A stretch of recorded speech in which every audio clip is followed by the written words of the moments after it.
Hello students, today we are going to see these three questions. This question was remaining the third use of dimensional analysis. What was the third use? That we have seen statement to find the conversion factor between the units between the units different units of the same physical quantity. Means physical quantity is same, but it can be expressed in two different systems of units, SI and CGS. And between SI and CGS, we have to find out the conversion factor. And another exercise question number 2, sixth sub question number 6. And this one is the important extra question I am going to take because important, it is important. This one is also important. Here in your textbook all the three explanation of all the three uses are directly given in a single topic, but I have bifurcated them in separate questions. Means there may be a separate question, explain the use, such use with the explanation with the example, such and such questions will be there. So, what is the third use of dimensional analysis? Find the conversion factor between SI and CGS units of work. Work is a physical quantity, single physical quantity, but its SI and CGS units are different. Using dimensional analysis. समजतंय का याचा meaning?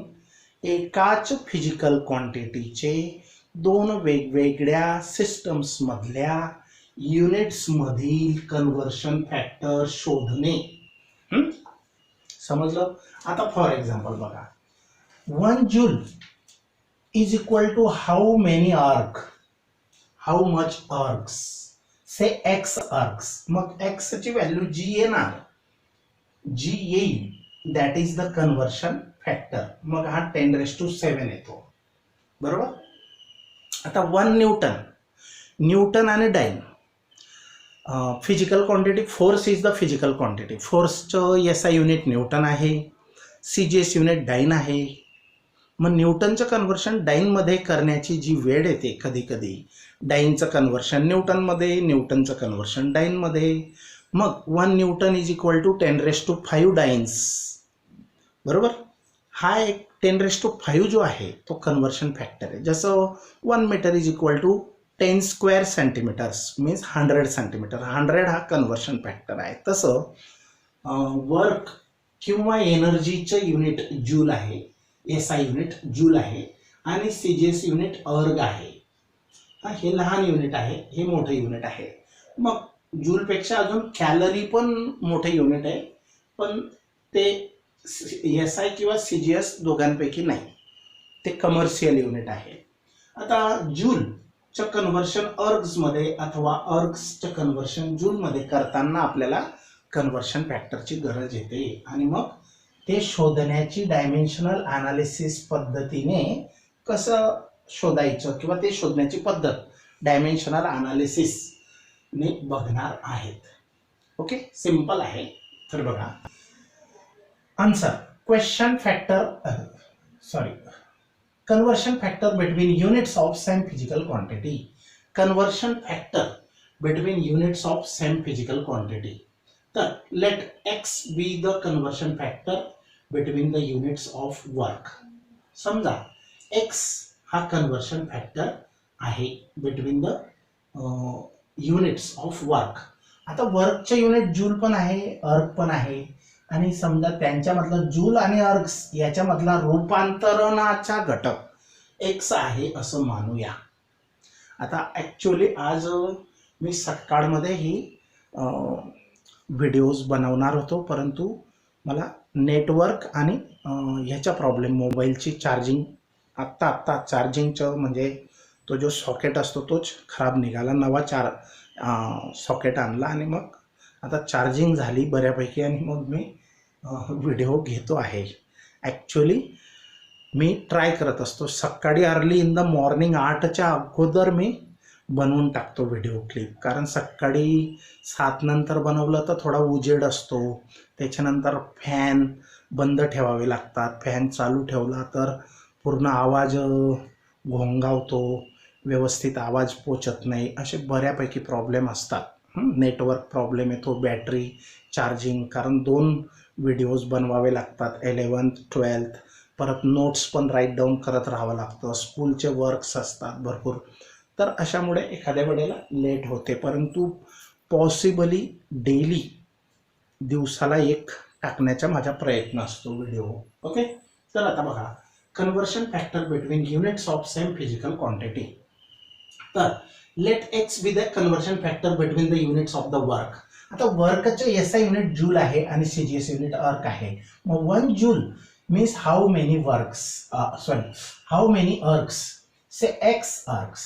आता dimensions of work physical क्वांटिटीचे dimension लिहायचे in SI system आणि CGS system दोघांमध्ये लिहायचे.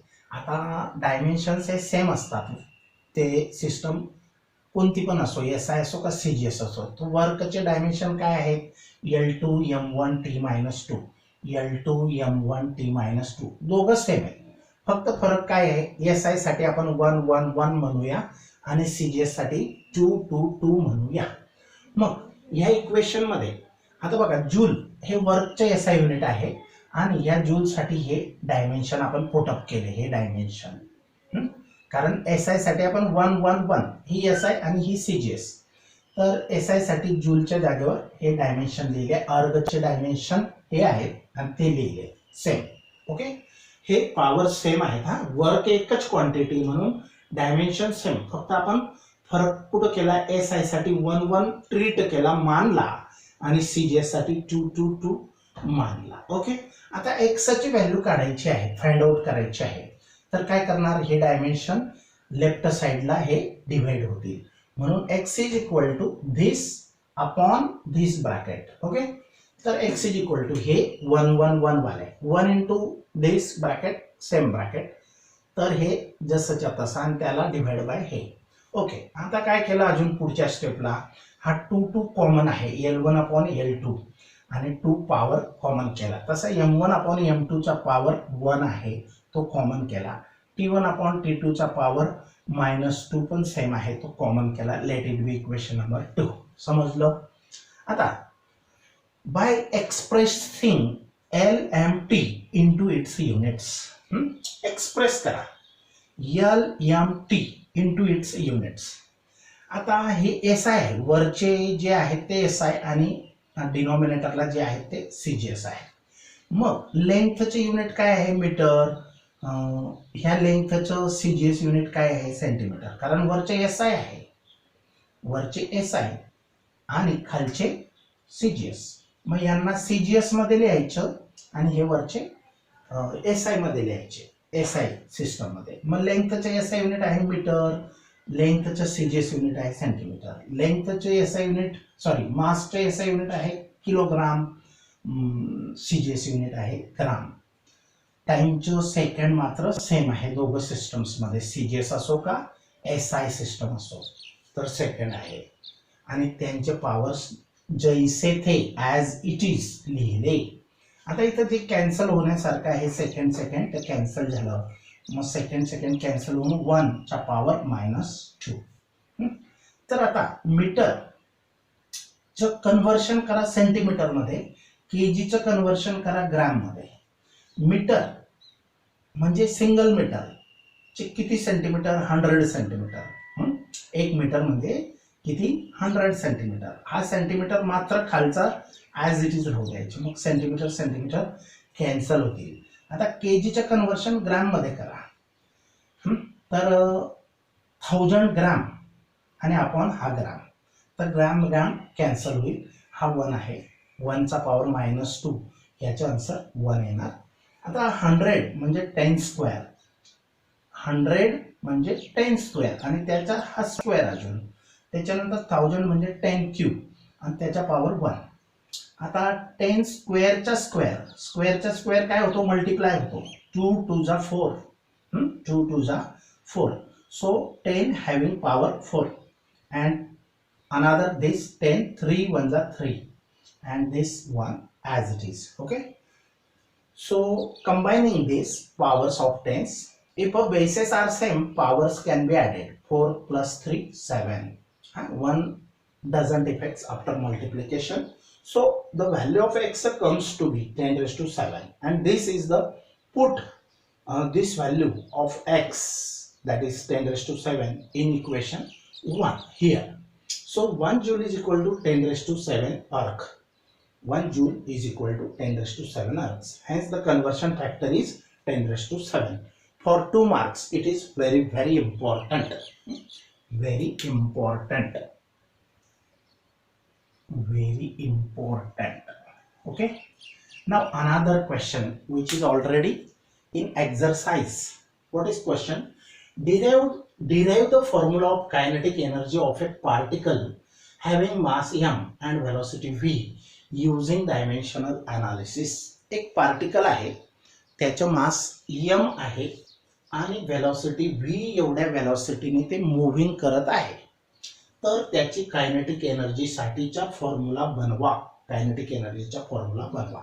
आता तुम्ही कायनेटिक एनर्जीचा फॉर्म्युला शिकलेले आहे. Half of mv². कायनेटिक एनर्जीचा फॉर्म्युला गतिज ऊर्जा मराठीमध्ये, तर त्याला हाफ ऑफ mv². हा फॉर्म्युला शिकलेले आहेत. मग हा फॉर्म्युला कसा बनवायचा आहे? आता हा सुद्धा एक यूज आहे, सेकंड यूज आहे डायमेन्शनल अनालिसिसचा. We have seen second use.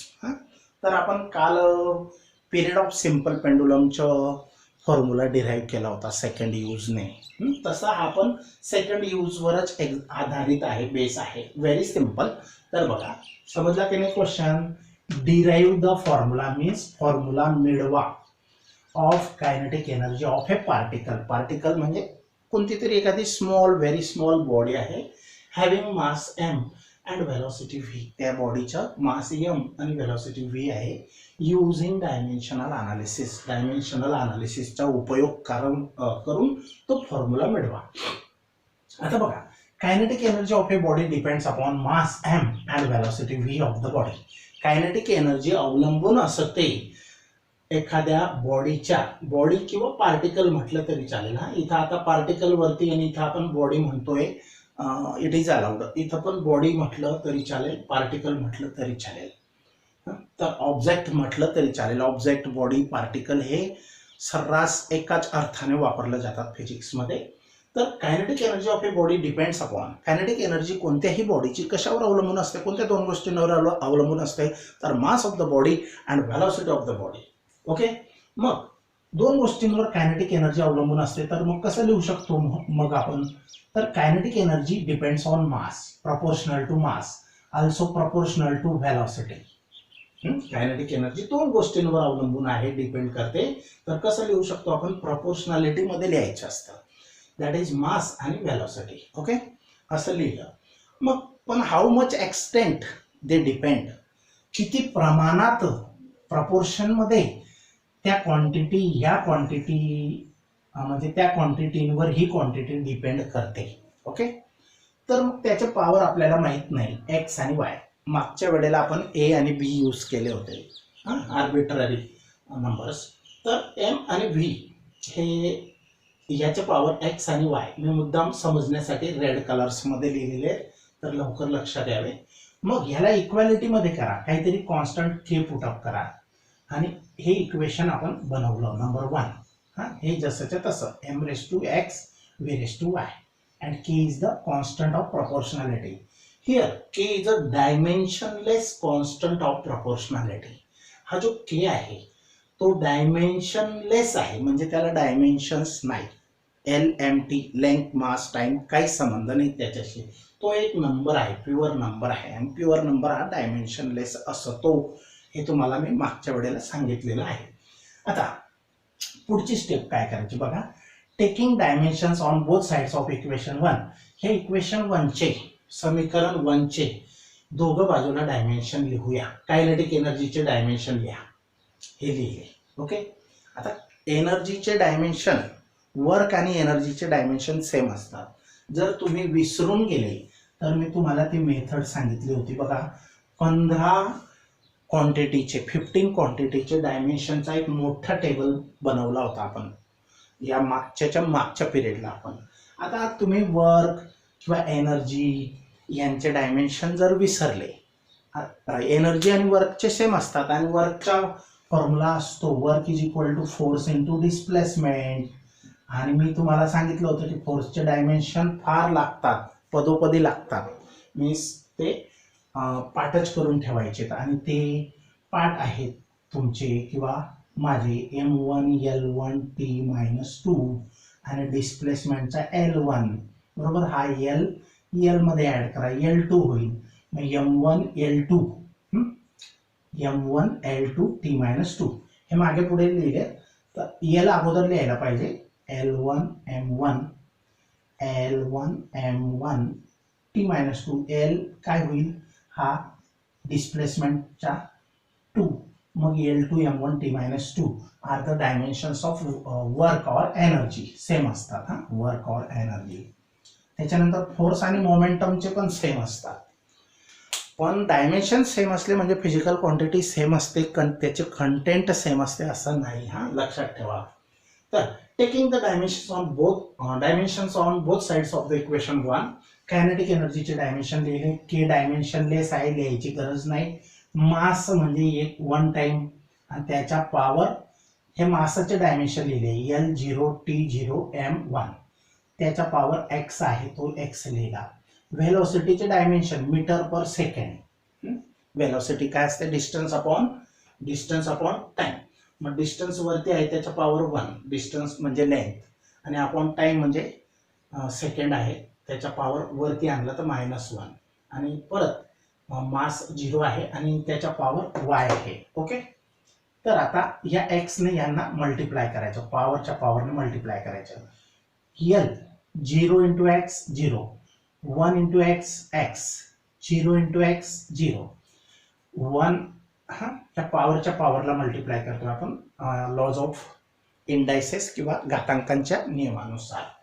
आता एलचा पॉवर मग 1 multiplied by y m, 0 multiplied by y 0, -1 multiplied by y -y. Again combine them. मग एल चे एल मध्ये ऍड करायचे 0 प्लस y, m चे x प्लस 0, t चे 0 मायनस y. परत याला फायनल करायचे म्हणजे 0 प्लस y चे आन्सर काय असतं y, l raise to y. m चं x plus 0 that is x आणि t raise to 0 minus y means minus y. Okay. ही लेफ्ट साइड जशीच्या तशी. आता काय करायचं, कम्पेअर करायची. 2 equal to y, y equal to 2 किंवा 2 equal to y. 1 equal to x, 1 equal to x लिहायचं हा. कंपेअरिंग डायमेन्शन्स ऑफ LMT चे घातांकांची तुलना करा on both sides of equation number 2. हे इक्वेशन नंबर 2 आहे. ओके. एकदम सिंपल. तर x ची व्हॅल्यू किती आली 1 आणि y ची व्हॅल्यू 2 आली. त्याच्यानंतर -2 is equal to -1, -2 is equal to -y, म्हणजेच -2 इज इक्वल टू -y. मग या दोघं साईडला मायनस असेल तर आपण प्लस करतो म्हणजे y इज इक्वल टू 2. तेच सांगतंय इथं पण 2 इज इक्वल टू y आणि y इज इक्वल टू, हे पण तेच सांगतंय म्हणजे ते रिपीट करायची गरज नाही. मग x आणि y च्या व्हॅल्यू, x अँड y च्या व्हॅल्यूज आपण परत पुट करायचे इन इक्वेशन नंबर 1 इथं आणि ते इक्वेशन परत लिहायचं. मग kinetic energy is equal to, हा k जसाच्या तसा, m ची x पॉवर आहे तर x ची व्हॅल्यू 1 टाका, 1 लिहायची गरज नसते. आणि v रेस टू y, तर v रेस टू y ची व्हॅल्यू आपण 2 पुट अप केली. मग हे इक्वेशन लिहिलं and this is the required formula. जो त्यांनी बनवायला सांगितलेला आहे तो रिक्वायर्ड फॉर्म्युला आहे. आता एक्सपेरिमेंटली के ची व्हॅल्यू हाफ सायंटिस्ट लोकांनी फाइंड केली होती, ती लिहायची इथं गरज नाही. मी फक्त आठवण दिली तुम्हाला की असं ते हाफ. अगोदरच इथं लिहिला होता मी फॉर्म्युला, हाफ ऑफ mv². हा जो फॉर्म्युला तुम्ही 9th पासून शिकत आलेले आहेत, kinetic energy is equal to. पण इथं कायनेटिक एनर्जीची व्हॅल्यू हाफ म्हणजे के ची व्हॅल्यू हाफ टाकायची गरज नाही. ओके, तर मग हा फॉर्म्युला डायमेन्शनली बनवलेला. आता पुढचा क्वेश्चन आहे, state the limitations of dimensional analysis. Dimensional अनालिसिसला कुठंतरी लिमिटेशन्स म्हणजे मर्यादा आहेत. लिमिटेशनचा अर्थ काय होतो? मर्यादा आहेत. मर्यादा आहेत म्हणजे जसं माणसाला मर्यादा आहे उडण्याची, आपण फ्लाइंग करू शकतो का? नाही, लिमिटेशन आहे. फिश सारखं पाण्यामध्ये किती पण वेळ आपण पोहू शकतो का? नाही, लिमिटेशन आहे. मग तसं डायमेन्शनल अनालिसिसचा वापर करण्यासाठी लिमिटेशन्स म्हणजे मर्यादा कोणत्या, त्या स्टेट म्हणजे सांगा. स्टेटचा अर्थ काय होतो? सांगा. आता the value of dimensionless constant can be obtained with the help of experiments only. बघा, हा जो डायमेन्शनलेस कॉन्स्टंट असतो हा के, डायमेन्शनलेस कॉन्स्टंट, आणि सगळे कॉन्स्टंट हे डायमेन्शनलेसच असतात असं नाही, मी अगोदर पण बोललेलो आहे. तर काही कॉन्स्टंटला डायमेन्शन असतात. For example acceleration due to ग्रॅव्हिटीमध्ये कॅपिटल जी जो आहे त्याची value 6.67 into 10⁻11 newton metre square per K G square. हा जो आहे त्याला युनिट पण आहे, डायमेन्शन्स पण आहेत. Universal gravitational constant. त्याच्यानंतर अजून प्लँक्स कॉन्स्टंट, त्याच्यानंतर अजून भरपूर कॉन्स्टंट आहेत, वाईन्स वगैरे, ते 12thला येणार आहेत. प्लँक्स कॉन्स्टंट, तर त्यांना मात्र डायमेन्शन आहेत. मग प्रत्येक कॉन्स्टंट हा डायमेन्शनलेस असतोच असं नाही, काही असतात, पण जे असतात डायमेन्शनलेस कॉन्स्टंट त्यांच्या व्हॅल्यू मात्र डायमेन्शनल अनालिसिसने काढता येत नाही, त्या एक्सपेरिमेंटनेच काढता येतात. बघा इथं म्हटलेलं आहे एक्सपेरिमेंटली, शॉर्टमध्ये लिहिलंय मी, experimentally K is equal to half. आणि मागे आपण पेंडुलमचं पाहिलं होतं, 2π capital T is equal to 2π √L/G मध्ये के ची व्हॅल्यू 2π, तर एक्सपेरिमेंटली फाउंड टू बी असा वर्डिंग वापरलं होतं. ओके, तर मग पहिलं लिमिटेशन काय आहे? फर्स्ट लिमिटेशन, तर बघा, the value of dimensionless constant. Dimensionless कॉन्स्टंटची किंमत, value, can be obtained with the help of experiments only. फक्त एक्सपेरिमेंट्सनेच मिळवता येते, डायमेन्शनल अनालिसिसने मिळवता येत नाही. म्हणजे डायमेन्शनल अनालिसिस इथं काय असफल आहे. ओके, दुसरी गोष्ट अजून, dimensional analysis cannot be used, असा फॉर्म्युला जो बनवतो आपण डायमेन्शनल अनालिसिसने, तर हे असे जे फंक्शन आहेत त्यांचे फॉर्म्युले बनवू शकत नाही. आता काय बघा, dimensional analysis cannot be used to derive relations involving. Dimensional अनालिसिसचा वापर केला जात नाही की ज्या रिलेशन्समध्ये, सूत्रांमध्ये, समीकरणांमध्ये, इक्वेशन्समध्ये इन्व्हॉल्विंग समावेश होतो. कोणाच्या? ट्रिग्नोमेट्रीच्या. आता ट्रिग्नोमेट्री म्हणजे sine, cos, tan etcetera. Okay, exponential function असेल e⁻x. आता हे तुम्ही शिकणार मॅथमॅटिक्समध्ये येईल. घाबरू नका, नाही तर आम्हाला माहित नाही, तर ते मॅथमॅटिक्समध्ये येणार आहे. ज्यांचं मॅथ असेल त्यांना लवकर समजेल. तर exponential function e⁻x again it's power 2, तर एटसेट्रा असे जे फंक्शन असतात त्यांचे पण रिलेशन किंवा सूत्रे बनवू शकत नाही आपण डायमेन्शनल अनालिसिसने. त्याच्यानंतर अजून लॉगॅरिथमिक फंक्शन, लॉग फंक्शन माहिती आहे ना, तर log x³ अजून असतील, भरपूर असतात, एटसेट्रा. असे जे फंक्शन आहेत कोणते? Trigonometric function, exponential function, logarithmic function, यांच्याविषयी जे फॉर्म्युले असतात ते मात्र आपण डायमेन्शनल अनालिसिसने मिळवू शकत नाही. दिस क्वांटिटीज आर डायमेन्शनलेस, कारण ह्या क्वांटिटीज डायमेन्शनलेस आहेत. डायमेन्शनच नाहीत, तर डायमेन्शनचा वापर करून आपण त्यांचे फॉर्म्युले, रिलेशन बनवू शकत नाही. ओके, नंतर दिस मेथड इज नॉट युजफुल. कोणती मेथड? ही असे जे 3 युजेस आहेत डायमेन्शनल अनालिसिस ही मेथड. तर this method is not useful if constant of proportionality is not a dimensionless quantity.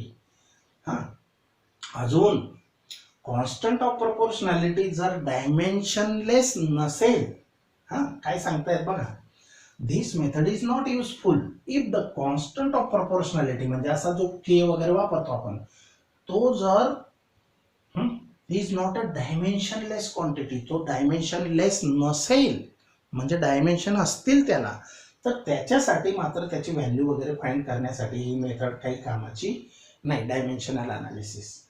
आणि शेवटचा लिमिटेशन आहे बघा, if the correct equation contains some more terms.